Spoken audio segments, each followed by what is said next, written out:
जैसा कि आप देख रहे हैं कि हमने आपके साथ मिलकर जो है 15A यानी कि प्रायिकता जो प्रायिकता का पार्ट यानी कि प्रायिकता जो है इसमें जो प्रश्नावली ए थी उसे हमने जो है पार्ट 6 तक में पूरा ख़त्म कर दिया है। अब आपको हम जो है पार्ट 1 से 15B को पार्ट 2 में ख़त्म कर देंगे, यानी कि पार्ट 1 और पार्ट 2 दो वीडियो में इसे ख़त्म कर देंगे।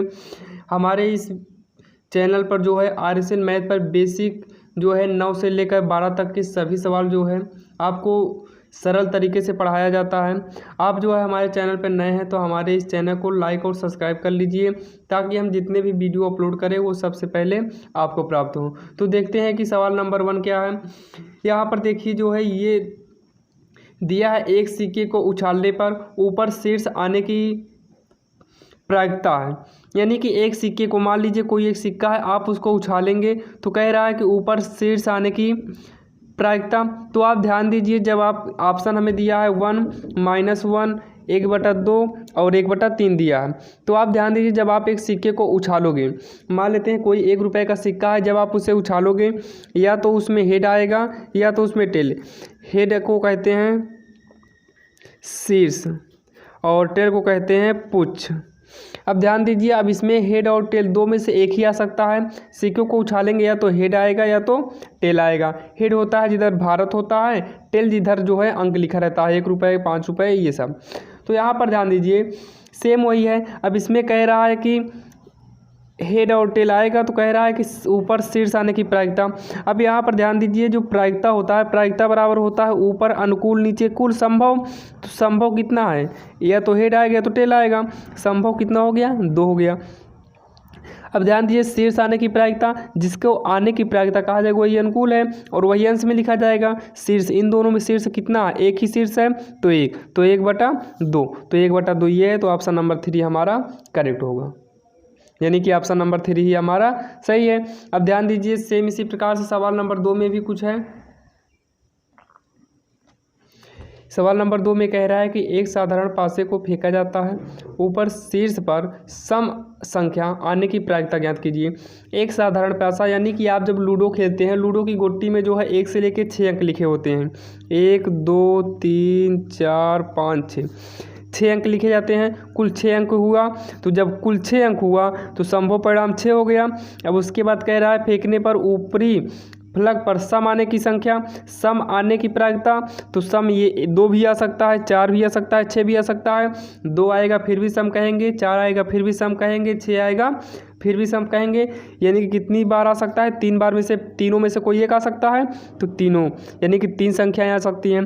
3 का नाम 3, 3 दूनी 6। इसका आंसर आ गया 1/2। ऑप्शन नंबर इसमें कौन सा सही है, दूसरा सही है, 1/2। अब देखिए अगला नंबर क्या है। जैसे कि सवाल नंबर 3 आपके सामने है। पासों का एक युग में फेंका जाता है, यदि कम से कम एक पर अंक 5 आता है तो योग 9 या अधिक आने की प्रायिकता है। आप यहाँ पर ध्यान दीजिए कह क्या रहा है। पहले आप 1-2 बार सवाल को अच्छे तरीके से पढ़िए और उसे समझ लीजिए, उसके बाद आपको करने में बहुत ही आसान होगा। तो जैसे यहाँ पर ध्यान दीजिए क्या कह रहा है कि पासे को एक युग में फेंका जाता है, पासों का एक युग्म फेंका जाता है, यदि कम से कम एक पर अंक 5 आता है तो योग 9 या अधिक आने की प्रायिकता ज्ञात करना है। इसके कहने का मतलब युग्म मतलब जोड़ा होता है। युग्म क्या होता है, जोड़ा होता है। यानी कि जब एक युग्म फेंका जाता है, जैसे जोड़ा कहा जाए, तो जैसे 2 गोटी को उछाला जाएगा तो इसे कहा जाए कि ये एक युग्म है, यानी कि एक जोड़े हैं। तो यहाँ पर क्या हो गया कि एक युग्म बराबर कितना हो गया, 2 पासों को, एक युग्म को अर्थात 2 पासों को उछालने पर कुल संभव परिणाम कितने आएंगे, पहले पर 6 आएंगे, दूसरे पर 6 आएंगे, तो 6 अंक हो जाएगा 36। यानी कि इसका संभव परिणाम कितना आ गया है, इसका संभव परिणाम 36 आ गया है। अब ध्यान दीजिए कह रहा है कम से कम एक पर अंक 5 आ सकता है। एक पर कितने अंक आ रहे हैं, 5 आता है। एक अंक, देखिए ध्यान से देखिए, एक पर अंक 5 आता है, एक पर अंक 5 आता है। कैसे आता है, एक पर ध्यान दीजिए, जैसे आ जाए 5 4 आ जाए, या फिर 5 4 आ जाए, या 4 5 आ जाए, या फिर 5 5 आ जाए, या फिर 5 6 आ जाए, और या फिर 6 5 आ जाए। क्योंकि क्या कह रहा है उसके बाद कि योग 9 या अधिक आने की प्रायिकता, योग 9 या अधिक, 5 4 9, 4 5 9, 5 5 10, 9 या अधिक, 9 से अधिक भी हो सकता है, 6 5 11 और 5 6 5 11। अगर हम यहाँ पर 1 5 करते हैं तो 1 5 जोड़ने पर 6 आएगा, 9 नहीं आएगा, ना 9 से अधिक आएगा, तो यहाँ 1 5 ये क्या हो गया, गलत हो गया। सेम इसी प्रकार से 2 5 भी हटा दिए, 5 2 को भी इसी प्रकार से हटा दिए। तो अब कितनी संख्याएं आ रही हैं, 1 2 3 4 5, तो यहाँ 5 से हम क्या कर देंगे, भाग दे देंगे। यही हमारा आंसर हो गया, ऑप्शन नंबर 3। अब देखिए सवाल नंबर 4 में भी सेम ऐसे ही कुछ कह रहा है। एक पासे को फेंकने पर ऊपर फलक में पर 3 से बड़े अंक आने की प्रायिकता। ध्यान दीजिए, एक पासे को फेंकेंगे तो एक पासे को फेंकने के बाद ध्यान दीजिए उसमें जो संभव परिणाम होगा 6, क्योंकि 1 से 6 अंक जो होता है वही संभव परिणाम हुआ, 1 से 6 हो गया। अब 3 से अधिक अंक आने की, तो देखिए 1 2 3 4 5 6, 3 से अधिक 4 है, 5 है, 6 है, 3 अंक है, 3 हो गया, 3 का नाम 3 दूनी, यानी कि 1/2, ऑप्शन नंबर 2 सही है, 1/2। देखिए सवाल नंबर 5 में भी कुछ ऐसे ही है। देखिए सवाल नंबर 5, हम जो है सवाल को पहले से लिख लिए हैं ताकि आपको अच्छे से समझा सकें। अगर आप ये वीडियो में लिखेंगे तो वीडियो बहुत ज़्यादा लंबा हो जाएगा और आप लोग भी वीडियो को देखेंगे नहीं, जो है आप स्किप करके भगा देंगे, इसलिए हमने जो है इसको पहले से लिख के रखा है, आपको बस हमें समझाना है बस।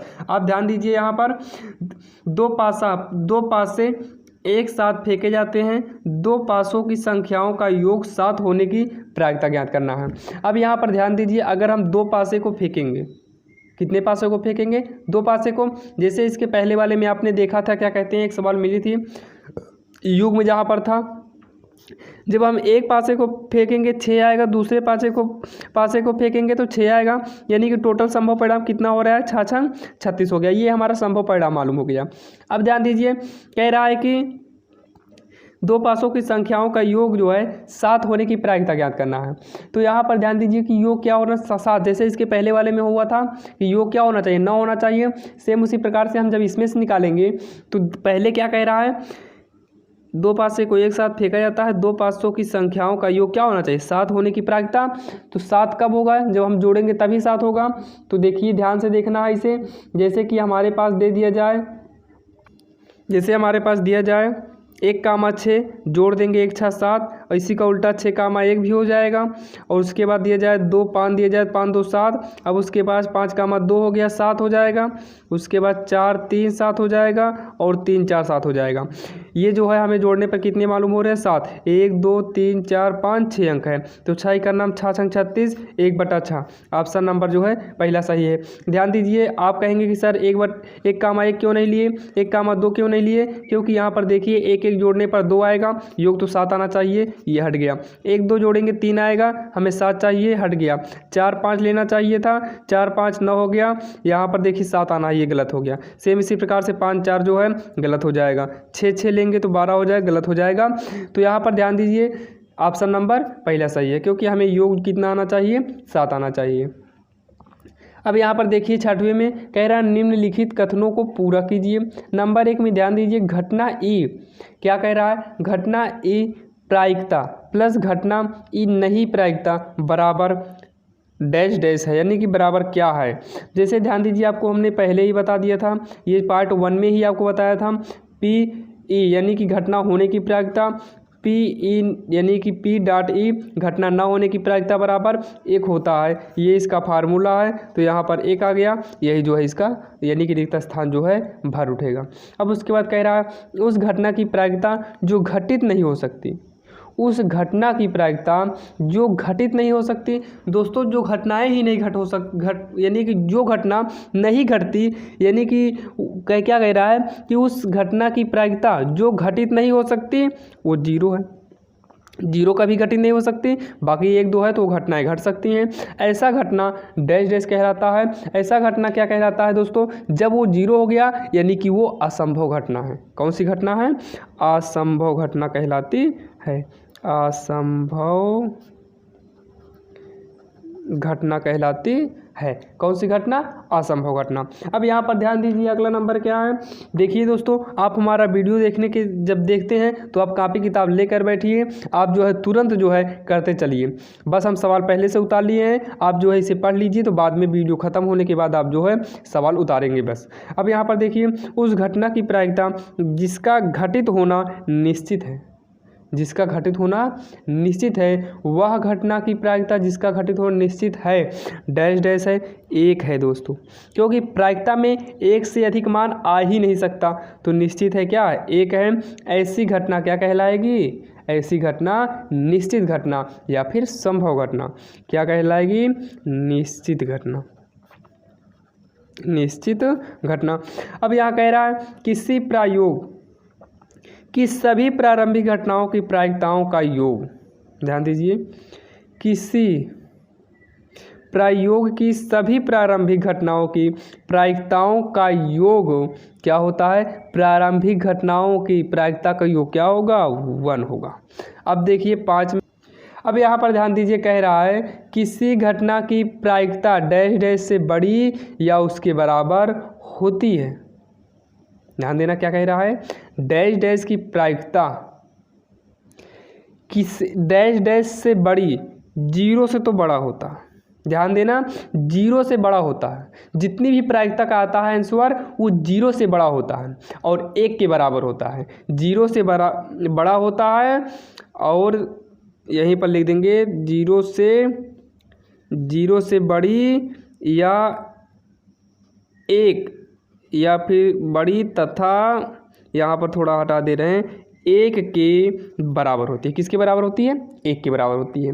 जितनी भी प्रायिकता का आंसर आप देखे होंगे वो 0 से लेकर 1, 0 से छोटा नहीं होगा और 1 से बड़ा नहीं होगा, यानी कि 0 से बड़ा 1 से छोटा होगा, तो वही हमारा प्रायिकता का आंसर आता है। बस दोस्तों, आज के इस वीडियो में सवाल नंबर 6 तक ही था। बस इसका एक पार्ट और बनेगा, उस पार्ट में जो है आपका पूरा यानी कि इस चैप्टर यानी कि पूरा अध्याय ही समाप्त कर दिया जाएगा। बस आप जो है मॉडल पेपर यानी कि टेस्ट पेपर का इंतज़ार कीजिए, आपको जल्द ही टेस्ट पेपर प्राप्त किया जाएगा।